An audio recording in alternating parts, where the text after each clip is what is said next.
வணக்கம். இன்னைக்கு நம்ம ஒரு சின்ன ஹேபிட்டை பற்றி பார்க்க போகிறோம்.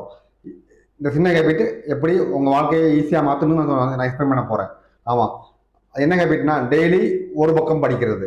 ஆமாம், நானும் ஒரு 4 வருஷத்துக்கு முன்னாடி டெய்லி ஒரு பக்கம் படிக்கலாம்னு சொல்லி இந்த ஹேபிட்டை ஸ்டார்ட் பண்ணேன்.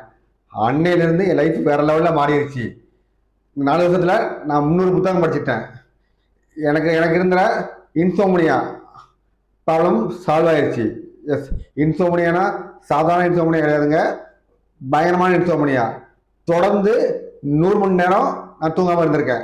அந்த இன்சோமனியாவே ஒரு புக்கில் படித்த ஒரு லைன் என்ன சால்வ் பண்ணிருந்தா, mindset is everything by இந்த இந்த லைன் இன்சோமனியாவே உடனே சால்வ் ஆயிடுச்சு. எனக்கு அன்றைக்கி நைட்லேருந்து சால்வ் ஆயிடுச்சு. அது மட்டும் இல்லாமல் நான் ஒரு புக் கிளப் ரன் பண்ணிட்டு இருக்கேன். அதில் இந்த ஒரு பக்கம் படிக்கிறத நான் ப்ரொமோட் பண்ணிடுறேன். அது மூலமாக ஒரு 50 பேர் டெய்லி புக் ரீடிங் ஹேபிட்லாம் ஃபாலோ பண்ணிட்டு இருக்காங்க. இது எப்படின்னா, நான் ஆரம்பித்த ஒரு சின்ன பழக்கம் என்னை மாற்றினது மட்டும் இல்லாமல் என்னை சுற்றி உள்ள மக்களையும் மாற்ற ஆரம்பிச்சிருக்கேன்னா பாருங்களேன். இதே மாதிரி நீங்களும் இந்த இந்த சின்ன ஹேபிட் டெய்லி ஒரு பக்கம் மார்னிங் ஒரு செல்ஃப் ஹெல்ப் புக் படிக்கிற மாதிரி கொண்டு வாங்க.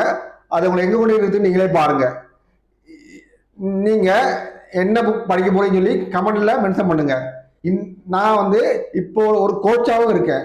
உங்களுக்கு எதுவும் கோச்சிங் டிப்ஸ், எப்படி ஒரு ஹேபிட் ஃபார்ம் பண்ணுறது, எப்படி மைண்ட் செட்டை மாற்றுறது, எப்படி ரீடிங் ஹேபிட் ஃபார்ம் பண்ணுற மாதிரி ஏதாவது டவுட் இருந்துச்சுன்னா இந்த ஸ்க்ரீன் மேலே என்னோட மொபைல் நம்பர் இருக்கும், அதுக்கு பிங் பண்ணுங்க, நம்ம டிஸ்கஸ் பண்ணலாம். நன்றி, வணக்கம்.